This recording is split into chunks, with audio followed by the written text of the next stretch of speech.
In my second year as Preston's executive assistant, he got engaged. His fiancée demanded he fire all his personal Omega staff, and especially me, a beta. Probably because I was the background photo on his phone. As compensation, he set me up on a blind date with his older brother. He's richer and more powerful than I am. He just has a kid. Want to meet him? I didn't mind, because that kid was mine. I dated Pierce once. Preston didn't know. If he did, he probably wouldn't have hired me, let alone secretly snapped a photo of my back to use as his wallpaper. When I was with Pierce, I was 20. Just a beta, fresh out of college, average and clumsy. Pierce had been doing a site visit at the grassroots level, and I mistook him for another down-on-his-luck job hunter like me. He looked a mess at the time, suit dusty, face grimy, a sheen of sweat on his forehead from the stifling heat. He was sitting on a roadside bench eating a boxed lunch, a thick stack of documents beside him. He looked destitute. I had just been rejected from a job and felt pretty low, so I bought 2 small cups of ice cream. To save money, I picked the random flavor option. When they arrived, I was pleasantly surprised to see they were both lime, my favorite. I handed him one. It's too hot out. Eating something cold helps the mood. I sat at the other end of the bench, feeling gloomy, letting my mind wander to what would happen if I never found a job. Would I end up sitting on the street, waiting for strangers to feed me? I shook my head, laughing at myself. I was so lost in thought that I didn't see the look on Pierce's face. Shock, disbelief, and then a flash of amusement. A simple conversation started. We chatted about our backgrounds and swapped names. That was the beginning of the mistake. I wrongly assumed he came from a humble background like mine, completely missing the priceless watch on his wrist and the bespoke tailoring of his suit. And Pierce seemed more than willing to play the game, pretending to be an average nobody. I started running into him frequently. Every time I thought it was a coincidence. When he confessed his feelings, I was surprised. I couldn't believe an alpha would fall for a totally unremarkable beta like me. He held me, whispering intimately in my ear, "I don't care. As long as we're happy." His hot breath turned my ears red. I nodded gently, accepting his confession. Back then, I naively thought it was fate. That is, until a melodramatic soap opera scene played out right in front of me. I was in a high-end department store, helping my boss pick out a gift for a VIP client. That's when I saw Pierce dropping serious cash. He was sitting on a velvet sofa, watching a young Omega woman try on clothes. The toe of his shoe tapped rhythmically against the floor, and his thumb rubbed against his index finger. His tell for when he was bored and impatient. Impatient, yet he waited there with practiced endurance for the girl to pick what she liked. Then, with a wave of his hand, he had his card run. Just the night before, he had been in our rental apartment, hugging me from behind, acting clingy and asking me to rub his head. He told me he was stressed and prone to headaches. For his sake, I had used my limited free time to learn massage therapy. He always said my technique was great, that the pain went away when I touched him. I thought we were truly in love. But in the end, that was just what I thought. I spent a long time thinking about whether to pretend I knew nothing and keep the illusion of our relationship alive, or expose him and demand a huge breakup fee. Ultimately, I chose neither. I picked the worst option. I exposed him, but I didn't ask for a dime. He wasn't surprised. He confessed his identity on the spot. Pierce Price, the eldest son of the ultra-wealthy Price dynasty. He played the role of the crown prince well. When we first met, he had been inspecting a key project for the Price Corporation. There had been an issue. In the sweltering summer heat, he had dragged a team of engineers and blueprints down to the construction site to overhaul the plan. When lunchtime hit, he sat by the road, eating while reviewing the meeting minutes. He just hadn't expected to run into me. I laughed at my own stupidity. I'd never seen real wealth, so I failed to recognize that nothing on Pierce, from head to toe, was cheap. Maybe it was just that he was too good-looking. One smile from him blinded me to the truth. He told me that who you love doesn't matter, only interests do. I suddenly remembered what he said when he first confessed. I don't care. See? He did care. I told myself he was just directing a play. He was the director controlling everything, and I was just the clueless actor following orders. He asked if I really wanted to break up. I was too young then. I thought love couldn't tolerate a single grain of sand. I simply said goodbye calmly, thinking silently that it would be best if we never met again. But things rarely go as planned. During a company-wide health check early that year, I found out I was pregnant. The reproductive cavity of a beta is small, and fertility is far lower than that of an omega. If I aborted this child, I might never be able to have kids again. After thinking it over, I scheduled the procedure and headed to the clinic. My cab was intercepted by Pierce's bodyguards. That was when I finally understood the extent of his power. Even from overseas, he knew my every move. Pierce flew back overnight. He wanted me to keep the baby. In exchange, he offered a generous sum of money. I agreed. To avoid forming any unnecessary attachment, I didn't even look at the girl after she was born. Pierce named her Penny. Penny as in a lucky coin. Precious. Pierce must have liked her. I left. My final condition before disappearing was a clean break. No surveillance. I really hated being an actor on his monitor. I left New York and headed to the West Coast. But I still couldn't escape the Price family. Pierce's younger brother, Preston, was the head of the Price Corporation's San Francisco branch. I had been shotgunning resumes and didn't even realize I'd applied for the assistant position under Preston. The interview went smoothly. Logically yet inexplicably, I became Preston's executive assistant. My duties included planning his schedule, organizing meeting minutes, occasionally fetching coffee, and hosting clients when the head secretary was out. The work wasn't too exhausting, and the pay was excellent. With the money Pierce had given me, I had already bought a condo. I could have lived comfortably on this job alone. But Preston's fiancée shattered that peace. Noah? Noah. Preston knocked on the desk, the crisp sound pulling me back to reality. It doesn't take that long to consider, does it? Or is there someone else you like? He was smiling, his eyes bright with curiosity and a hint of eagerness. I organized the files in my hand and passed him the schedule. I paused before speaking. Regarding the blind date with your brother, let's forget it. Preston stared into my eyes. His brows were curved in a smile, but I felt like a blade was trying to slice through my lowered eyelids to uncover my secrets. You keeping something from me? I fell silent, unsure how to start. Saying we dated felt too heavy. Family and friends never knew. It barely counted as a relationship. It was more like I helped Pierce rehearse a play. Your brother and I know each other. I didn't realize how strained my voice sounded, but Preston immediately noticed my mood shift. It seems you and my brother have some unpleasant history, but it doesn't matter. It's in the past. He paused, then added, I just hope I won't be like him. He breezed past the topic and started discussing other matters, until a knock came at the door. Mr. Price, Mr. Zhou is here. Preston nodded and straightened his lapels. I stood up to open the door for him. He handed me the file folder naturally. Go take a break. Your name won't be on the layoff list. It was a bit of a shame. I had planned to grab a severance package, but now I'd have to resign voluntarily. Preston's fiancée had become famous in the company because of these layoffs. I heard she was the daughter of a tech CEO, high status, and a temper to match. After the engagement, she demanded Preston fire his personal Omega staff, and she managed to cut quite a few employees from other departments too. I didn't plan to stay. First, I didn't want to be suspected by the future Mrs. Price. Second, my health really was taking a hit. Although the work wasn't physically heavy, being on call 24/7 was mentally draining. I had fallen into a freezing lake when I was a kid, and it left me with a chronic condition. One cold breeze and I couldn't stop coughing. My constitution wasn't great. I planned to resign and rest for a while. Conveniently, I had started an art social media account that was gaining traction. My savings plus. The income from that could sustain me for a long time. Back in the office, I ran into colleagues from other departments knocking on the secretary's door. Seeing me return, they looked at me with sympathy. When are you leaving, Noah? Let's grab dinner together. I pulled out my chair. Next month at the earliest. Gotta go through the process. Process? You have to wait to be fired? I'm resigning, I said. Mr. Price isn't planning to fire me. Does anyone have a resignation template? Send me one. Thank you for the opportunity. Due to personal reasons, decided to resign.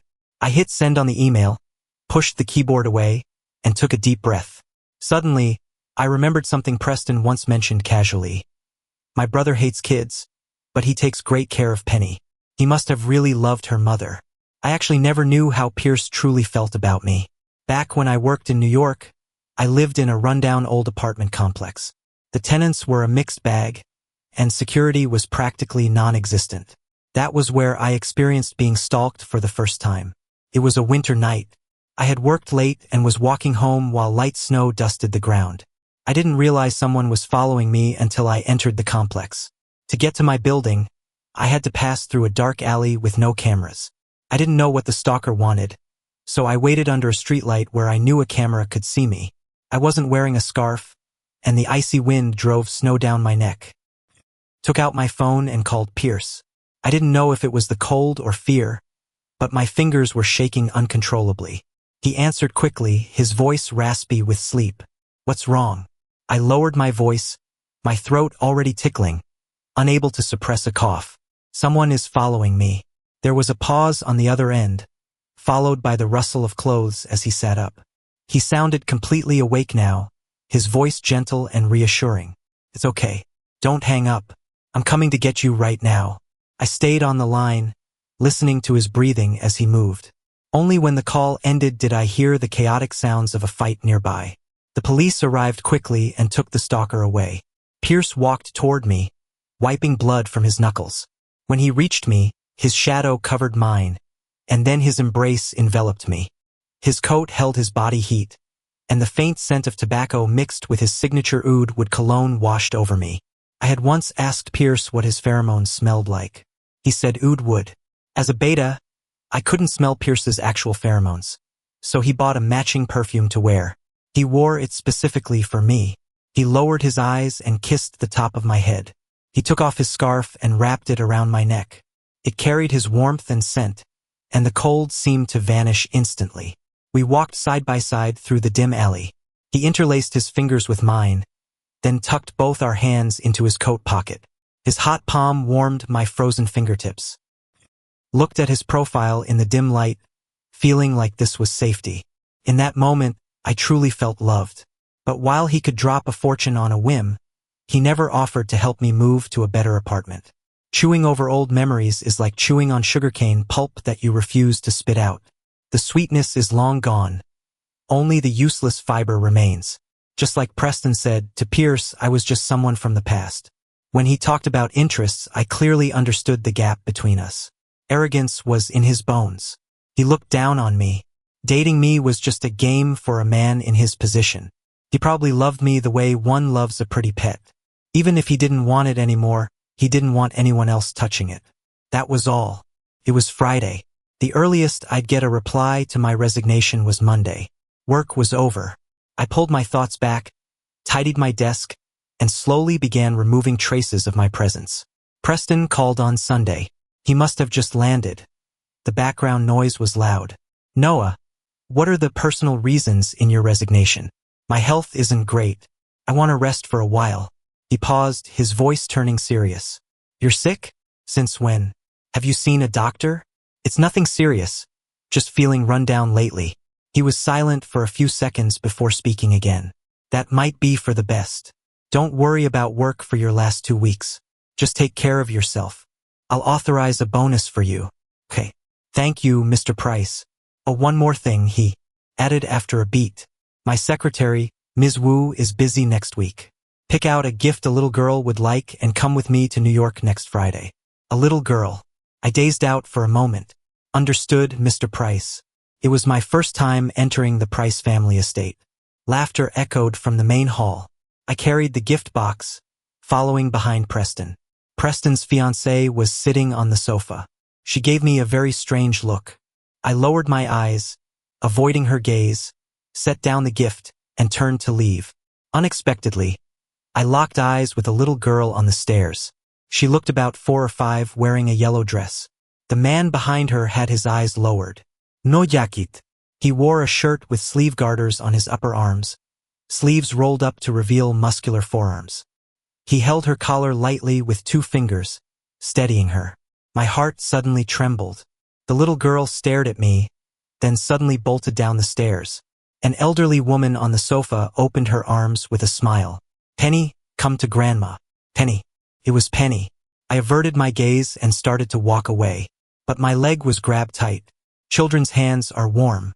Pressed against my leg, the presence was impossible to ignore. She looked up at me and shouted with certainty, "Daddy." The room went dead silent. I instinctively looked up toward the man by the stairs. Pierce had lost weight. The fullness of youth had faded, leaving his skin tight against his face, highlighting a sharp, cold bone structure. He looked at me for a long time, then lowered his eyelids, put on a smile and walked over. He crouched down halfway and gently pried the girl's hands off my leg. He didn't dare use force. Penny held onto me for dear life. When he peeled her off, she stuck back on like an octopus. "Penny." Pierce deepened his tone. "Be good. Don't bother the gentleman." Penny paused, then called me daddy again. Pierce's face went cold. He picked her up without a word. "Apologies." He held the girl with one arm, his tone steady. "The child has never seen her father. She gets confused." I snapped out of it and nodded. "It's fine." Preston was staring right at me. His smile was gentle, yet he looked as if he was dissecting me. Pierce glanced at the gift box I brought. "Mr. Noah." He stopped me. "The child likes you. Could you please bring the gift and play with her for a while?" I looked at Preston. He gave a slight wave of his hand. "Go ahead." I sighed internally, picked up the gift, and followed Pierce. The hallway was silent. Sunlight filtered through the glass, cut into bizarre shapes on the floor. Penny rested her head on Pierce's shoulder, watching me without moving. "Planning to resign?" Pierce asked. I said yes. Voluntary resignation means no severance. "I know. You've been in the corporate world for years, and you're giving up money for pride?" "No," I said. He stopped and turned sideways to look at me. His forearm supported the child, muscles tensed in clear lines. "Since it's not to avoid the family, why resign?" "To rest my health." His knuckles whitened as he gripped his hand. "You're sick?" I lowered my eyes, inexplicably thinking of that hour I spent waiting alone in the snow while being stalked, and that freezing rental in New York with no heating. I gave a muffled confirmation, my throat tickling. I wanted to cough again. "Old issue." Silence fell as we turned a few corners. He knelt to put the girl down, pointing to the playroom. "Daddy has business. Go play by yourself for a bit, okay?" Penny picked up the toy box and walked away, looking back at every step. The corridor was quiet. Pierce leaned back against the window. He pulled out a cigarette, patted his trousers several times, a frown of irritation forming between his brows. I took out my lighter and handed it to him. He looked at the lighter in my hand and froze. "You still have the habit of carrying—" "No," I interrupted. "Young Mr. Preston, always loses his lighter, so I carry one." I didn't smoke, but Pierce did occasionally. He hated carrying a lighter, so back then, I always kept one in my pocket. Summer nights, buzzing cicadas. We would walk aimlessly. I would childishly step on Pierce's shadow. Then we'd find a quiet corner. He'd hold a cigarette in his mouth, and I'd cup the blue flame, smiling as I lit it for him. He would look at me with bright eyes, then give me a kiss that tasted of wood and tobacco. Summer, heartbeat, noise. But that was the past. Pierce looked at me. He took the lighter but didn't light the cigarette. He tossed the unlit cigarette into the trash can and suddenly asked me a question. "Noah, I've always been curious. Why did you leave so decisively? Was it just because I lied about my background?" There were many reasons. Seeing him with that Omega woman at the mall was just the fuse. What disappointed me wasn't his distraction, but the realization that he had never truly cared about me. For our second anniversary, I took $600 out of my small savings to buy Pierce a tie. I hesitated for a long time.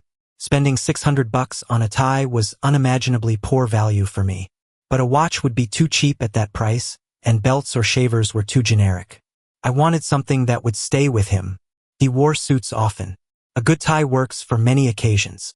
I bought it, wrapped it with hope, and gave it to him. Pierce said he liked it. He used it that night to tie my wrists. It was tight but didn't hurt. Later, I never saw him wear it. The tie, along with its box, was tossed onto a shelf. I told myself he just didn't have an occasion important enough for it. After all, he didn't need a $600 tie for regular work. It would have been better if he really was broke. The moment I learned his identity, I understood. He looked down on my gift. With his status, wearing a tie I bought would probably make people ask if he was going bankrupt. It hurt. If the roles were reversed, if he lived in a dangerous neighborhood and was being stalked, I would have given him money. I would have told him to upgrade to a safer place. Even if my savings were low, I could have squeezed out $100 a month for him. But he didn't. He never mentioned it. He just told me to relax, that it wouldn't happen again. But who can guarantee that? I would rather he were poor, embarrassed that he couldn't help me. But the fact was, he had assets that could move mountains. He could drop thousands on a bag to humor a girl at the mall. But he never spent a dime on me. What was I supposed to think? I could only admit my own incompetence. 2 years didn't buy me a shred of sincerity. He was lying to me from start to finish. Pierce looked at me darkly. As he listened, his expression grew colder. So, in the end, you feel you spent money but got no return. You think I mistreated you materially. I asked, you seem to hate it when I mention money? He scoffed. Who likes it? I spoke softly. I was poor, Pierce. That money was my heart. I have endless money. Does spending it on someone mean I love them? With your wealth, giving money might not be love, I gave a mocking smile. But not giving it definitely means that person isn't worthy. The sneer froze on his lips. He stared at me for several seconds, his Adam's apple bobbing. I never thought of it that way. Doesn't matter, I shook my head. It's not important anymore. I nodded to him and turned to walk back. He took a few quick steps and grabbed my wrist silently. His grip was hard, painful. His breathing was heavy. He opened his mouth several times, his voice choked. Can we start over? I can give you anything. I found it genuinely funny. I looked back into his eyes. Pierce, why are you always so arrogant? As if you just have to toss out a few crumbs and I'll come running back. You don't know how to love someone as an equal. That play you acted out with me, weren't you just enjoying the feeling of being superior and in control? I coldly brushed his hand away. What makes you think I'd fall for a narcissistic psychopath again? I ignored him, dropped that final sentence and walked away. Just as I was leaving the estate, I ran into Serena, Preston's fiancée, standing in the courtyard. I tried to leave, but she reached out to block me, as if she had been waiting there specifically for me. She was beaming. She held out her phone. Mr. Noah, let's swap contacts. I didn't know what Ms. Serena wanted, but I added her. That night, a message popped up. Hello, Noah's Ark, followed by a cute cat sticker. Noah's Ark was my social media handle. My life wasn't particularly interesting. Painting was one of the few ways I managed my mood. I posted speed painting videos online, and over time, I'd accumulated a few 100,000 followers. I looked closely at the profile picture and realized the message was from Serena. I was shocked. We chatted a lot. I learned she was actually an early fan of mine. She loved my art style. She voluntarily revealed that her engagement to Preston was just for show.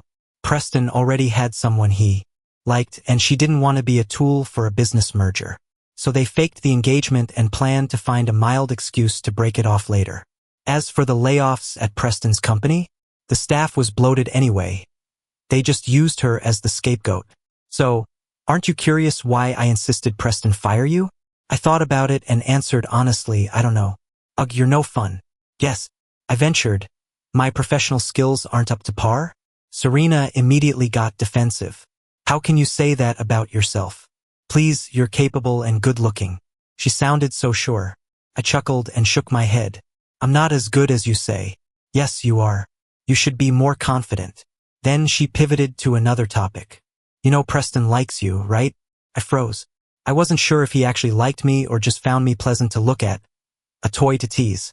I really didn't dare bet on the sincerity of men in power. I didn't reply, just stayed silent. Serena continued, as a beta, you can't smell pheromones. But the first time I saw you, I smelled a hint of bergamot on you. Others might think it's cologne, but I guarantee you, that is absolutely Preston's pheromone. An S-Class Alpha doesn't release pheromones lightly. That jerk definitely likes you. I saw you on Pierce's phone wallpaper before, and then I saw you on Preston's wallpaper too. I was stunned, you know? You have no idea. When you walked out of the Price house today, the scent of oud wood and bergamot on you were practically fighting a war. I listened in silence, unsure of what I was thinking. Okay, the truth is, I put you on the layoff list partly because I wanted to see if Preston really liked you. But more importantly, I need an assistant. Serena's voice turned professional. You posted on your account that you wanted to travel the world, to go places for artistic inspiration. Well, my world tour needs a companion. If you're willing, you can fulfill your wish alongside your fan. I had said I wanted to travel the world. Back when I was dating Pierce, I used to hold his hand and dream about us traveling together once we had money. I told her I needed to think about it. Monday, business as usual. My final week. I wasn't assigned new work, just handing over tasks to colleagues. The New York headquarters sent people for an inspection. They were staying for 3 days. Pierce came too. My phone buzzed. A message from an unknown number. Come to the VIP lounge on the 46th floor, or I'm coming to find you. Pierce. I sat in my office chair, distracted. After a long while, I got up and entered the elevator. The doors dinged open. No one was there. I walked to the room, looked at the closed door, lowered my eyes, and knocked. The door opened a crack immediately. The lights were off. I stepped inside, reaching for the switch. Suddenly, an arm wrapped around my waist, pulling me into a hard chest and pinning me against the door. Pierce's palm pressed against my lower back, his scorching heat burning through my shirt. His breathing was hot and chaotic, burying his face in the side of my neck, sending shivers down my spine. I braced my arm against him, keeping half an arm's length between us. In the dim light, I saw his bloodshot eyes. I saw the empty inhibitor syringe on the floor. He was in a rut. I didn't need to guess to know I was probably drenched in his scent right now. My movement must have triggered him.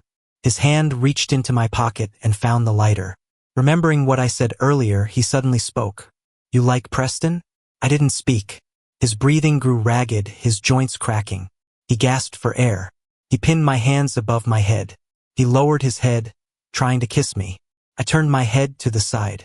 His breath grazed my cheek. I couldn't overpower an alpha. I knew struggling was likely futile. But before the kiss could land, his tears did. A tear fell onto my face, still holding the warmth of his eye socket. It landed suddenly, like silent lava erupting on a lonely island, burning a hole through my skin and into my bones. He let go of my hands. For a moment, the room was dead silent. I never expected him to cry. I suspected it was an illusion. In my memory, in 2 years of dating, Pierce had never cried. I turned back and saw his face wet with tears. I was stunned. I took a deep breath, not wanting to entangle myself with him any longer. I turned to leave. This time, he didn't grab my hand. He called my name, his voice choking. Noah. Happy birthday. Felt like a jagged cut across my heart. Humans are nostalgic creatures. Recalling every detail of a relationship during reunions and farewells is instinct. I stood rooted to the spot, unable to move. Countless images flooded my mind. I couldn't catch clear pictures, but the familiarity was overwhelming. The memories hit me with devastating force. 2 years of love, a cliff-edge breakup. I would have preferred we drifted apart after the passion faded with time. That way, the withdrawal wouldn't be so hard, like an addiction tormenting me late at night. I hated my soft heart. It was just happy birthday. Just happy birthday. I slowly crouched down, covering my face as tears spilled out messily. Footsteps approached slowly. He knelt and pulled me into his arms. I looked up at him, my fingers brushing his cheek, touching the tears at the corner of his eye. It was like touching a mirror. He took out a watch and tentatively tried to put it on my wrist. I didn't refuse. He adjusted the strap and clicked the clasp shut. Only then did he tentatively move his fingers to interlace them with mine. When palm met palm, his warmth transferred to my skin, as if the lifelines in our hands had finally reconnected. He forced a bitter smile, lowering his eyes, his lashes casting a small shadow. He clumsily rested his head against my neck, his voice muffled. Noah, my head hurts. In an instant, it was like the past again. I didn't speak. Silence and memories, both happy and painful, entangled me. He seemed to love me, yet he seemed not to love me at all. My thoughts were painfully chaotic. Pierce was already reaching out to wipe away my tears. He apologized, his voice trembling with a sob. I'm sorry. The past was my fault. I'll change. I'll learn. He paused, then spoke with absolute gravity. Noah, I will learn. I want to start over with you as equals. Promise. I didn't give Pierce an answer that day. I just left in silence. When I walked out of the room, I saw Preston waiting in the hallway. He looked at me and smiled gently. The soundproofing is excellent. Don't worry. I didn't hear anything. I was just waiting for you. Preston led me to another room. He poured me a cup of tea. His smile was soft, but his words were direct. Penny's father is you, isn't it? I had just been crying. My eyes were red. He could have guessed, but I leaned towards him knowing everything already. I lowered my eyes, my voice muffled. Yes. Preston's voice was light and unhurried. Noah, I like you. Seriously. You can think about it. Since you've resigned, I don't need to worry about how an office romance affects you. I know my brother likes you too, but I'm still going to pursue you. Fair competition. What do you say? My work ended quickly, and I left the company. After thinking it over, I didn't want to get sucked into an emotional vortex. So I replied to Serena, agreeing to travel the world with her. Officially, I was her assistant, only needed to plan the itinerary. For 2 years, I traveled the globe. Serena dropped out halfway through to take over her branch company. My social media account pivoted from pure art to travel logs. As a travel influencer, I now had 6 million followers.